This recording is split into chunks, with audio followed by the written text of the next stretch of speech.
Thank you all for coming out to Tashin tonight. I know it's rainy and that's basically a blizzard for this side of the country. We're very happy to have you all here in celebration of this great new Disney Archives book. And we're blessed to have Leonard Maltin, along with our talented editor, Daniel Kultenschulte, here, and who are going to talk to you a bit more about the book.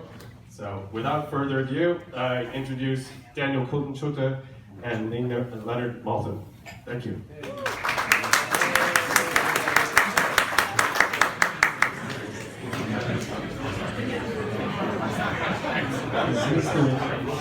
Everybody see Leonard Maltin? He's next to me. Okay.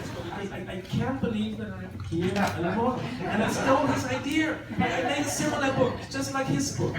And how do you feel? Your idea being stolen?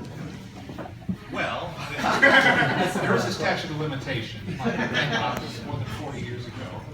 And what you have done is so far beyond what I did. I mean, I did essentially a book of, it's kind of a reference book with essays about the Walt Disney movie.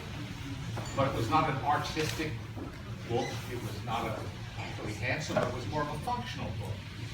And what you and your team and the people at Tashin is in another league. It's on another planet, and it's magnificent. I'm really flattered to be included in it.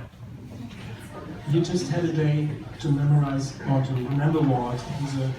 Nobody speaks about it, but Walt died. He died 50 years ago today. And there was a celebration today at the Disney Studios.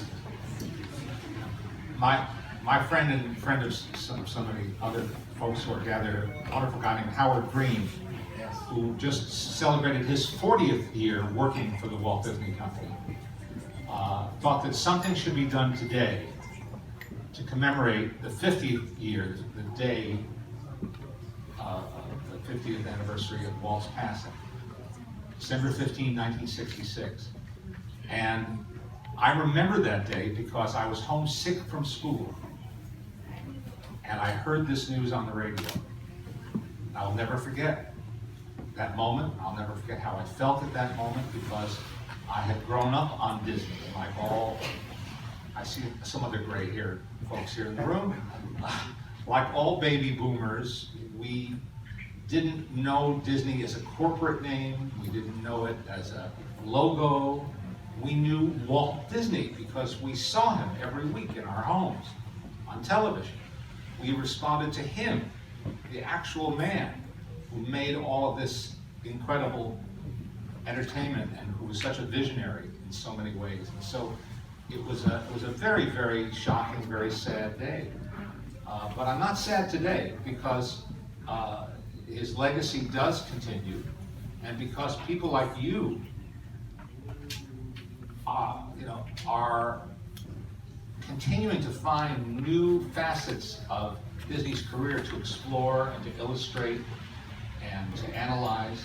And that's what's very exciting about your book and about the work that's being done by many other Disney historians. There's a whole band of Disney historians now who are doing wonderful, wonderful work. Because the Disney, Walt's life and career is an endless resource. Truly an endless resource. There's so many things that are still being discovered today, this year, this month.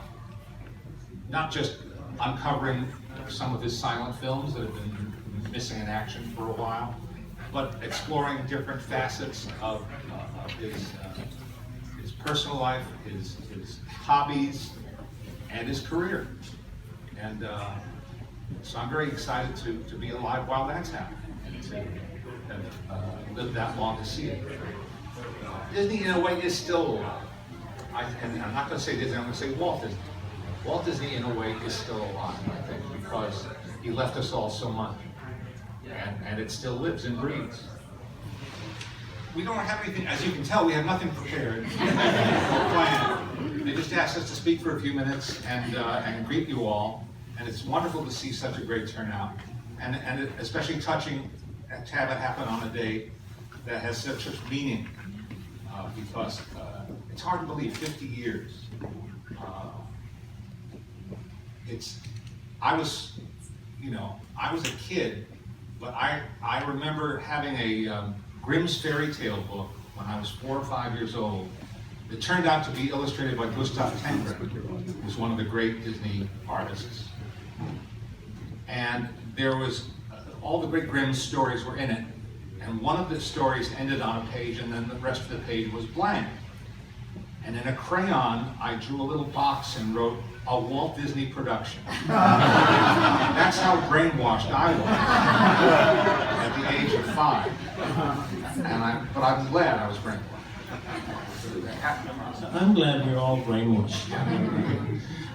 Let's have a wonderful evening, and I will never ever forget that I'm hosting a party that Richard Sherman attends.